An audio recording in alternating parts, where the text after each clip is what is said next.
বাদাম বসানো ঝোট টানা হচ্ছে।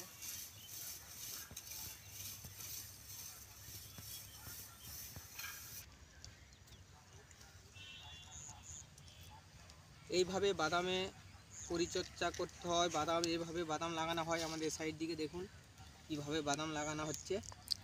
তো এইভাবে বাদামগুলিকে আগে ছাড়াতে হবে। এটা হচ্ছে স্টপ আছে, স্টপ কোম্পানির বাদাম, খুব ভালো ফলন হয় স্টপ কোম্পানিটা। আর জোড়া হাতিটাও আছে, এধারে একটা কাটান লাগানো হয়েছে 1 বিঘের মধ্যে জোড়া হাতি। আর এগুলো হচ্ছে স্টপ। তো এইভাবে বাচ্চা দিয়ে এইভাবে ফেলা হয়েছে। তো এইভাবে বাদামগুলিকে 4 আঙুল ছাড়া ছাড়া বাদামগুলিকে বসাতে হবে। এই দেখুন এটা ছাড়ানো হয়েছে, ওই 4 থেকে 6 আঙুলের মতন বসালেই হবে। এই যে দেখুন, এই দেখুন 6 আঙুল 8 আঙুল করে বসালেই হবে। দেখেন, তো এটা হচ্ছে 1 বিঘে জমিতে, 1 বিঘে জমিতে ছাড়ানো বাদামটা লাগে 22 কেজি লাগে।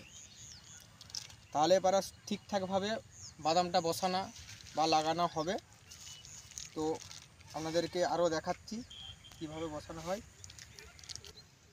তো এইভাবে বাদামের বসানো হয়ে গেলে এইভাবে বাদামটাকে চাপা দিতে হয়। দেখেন এইভাবে আমরা বাদামটাকে চাপা দিয়ে থাকি, কেননা এভাবে চাপাটা হয়ে গেলে তাহলে পাখিকে অন্য পিঁপড়েতে এইসবেতে খেতে পারবে না।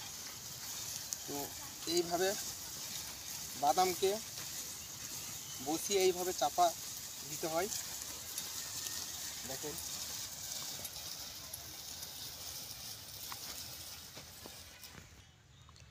তো বাদাম এইভাবেই চাষ করি আমরা।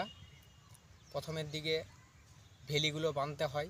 ভেলি বাঁধা হয়ে যাওয়ার পরে এই যে এই মেশিনে করে ঝোট টেনে দিই। ঝোট টেনে দেওয়ার পরে বাদামগুলো বাচ্চা দিয়ে একটা একটা করে ফেলে দিই। এটা 6 থেকে 8 কড়া, মানে ওই 5 ইঞ্চি 4 ইঞ্চি ছাড়া একটা একটা করে দানা ফেলে দেওয়া হয়। আপনাদেরকে দেখালাম কিভাবে ফেলতে হয়। তো ফেলে দেওয়ার পরে আর এই মেশিনে করেই আবার উল্টো পিঠে করে এই যে যেভাবে উল্টো পিঠে করে এইভাবে আবার বাদামগুলোকে চাপা দিয়ে দেওয়া হয়।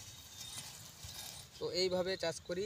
বাদাম চাষটা খুবই একটা প্রথম ধাপের কাজ হয়ে গেল।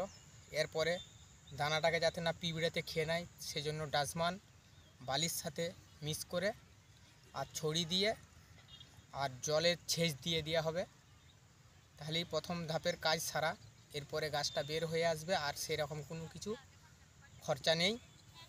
তো মাঝে মাঝে জলের পরিচর্যা করলেই হবে। তো আমার মণ্ডল কিশোর চ্যানেল থেকে এই ধরনের প্রতিদিন ভিডিও দেখানো হয়। ভিডিওটা ভালো লাগলে লাইক কমেন্ট সাবস্ক্রাইব করে পাশে থাকবেন, সাথে থাকবেন। এই পর্যন্ত সবাই ভালো।